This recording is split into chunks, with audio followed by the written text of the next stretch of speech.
How have you balanced closing out your NHL season and cranking up this World Championship season?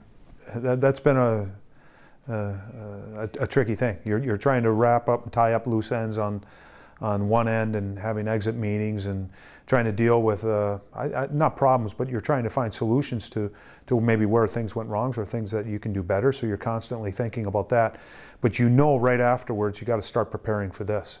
So it's trying to tie up one end of it and not bypassing anything or cutting any corners. You know you have to finish and do your job, but it's also knowing that as soon as you finish, you got to start this other project. And so it's trying to close that up with the excitement of starting something else. How will you approach what kind of a system you play? Do you look at the roster that you have and try to figure it out from there, or how will you decide exactly what style you're expecting from your team? I have my own thoughts going in, but those are something you also pass on to your assistant coaches. They have thoughts, and obviously Dan's had some experience in international hockey and being a head guy, and Greg Carvel's new at it, but he's still an experienced guy, and you want to pass on your ideas and things that you want to do to them, but you also want their opinions on it and things that they see. And you know, again, Dan's been through it, and he knows as a head coach, and he probably sees things a little bit differently than you do as an assistant coach. But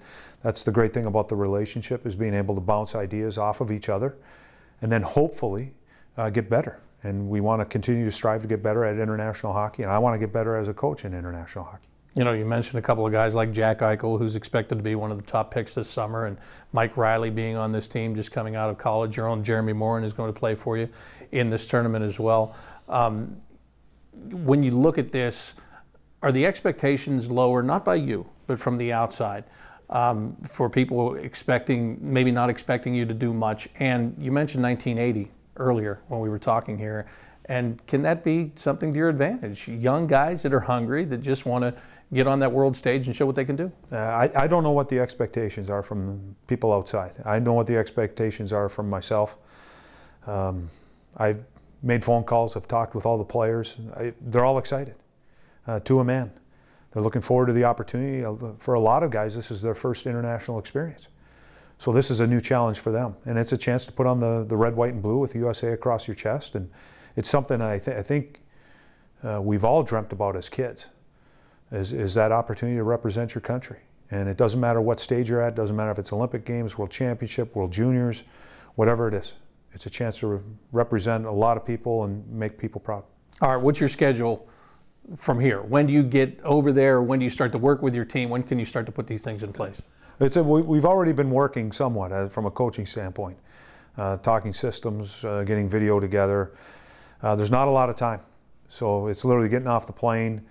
And the key for us and the challenge for us is going to be getting everybody on the same page as quick as we can. You're taking some young guys, you got a few older guys, you got collegiate players, you got some pro players, guys that have played power play, penalty kill, different roles, third line, fourth line, first line, and it's trying to figure out what works. It's trying to figure out roles for players, whether they're going to be power play or penalty kill, center, right wing, left wing, and then trying to go out and try to build some chemistry through that. You know, you mentioned watching video and going through that, which made me think you're going to take some of your staff with you too, aren't you?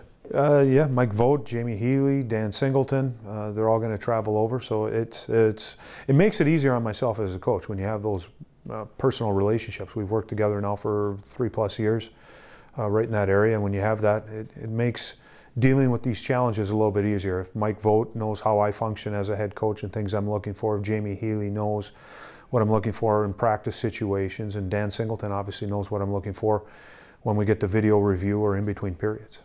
I noticed you didn't ask me to go with you to do this on a daily basis. Well, I was hoping that the end of the season marked our last interview, and this is one more, so I'm hoping that this is the last one.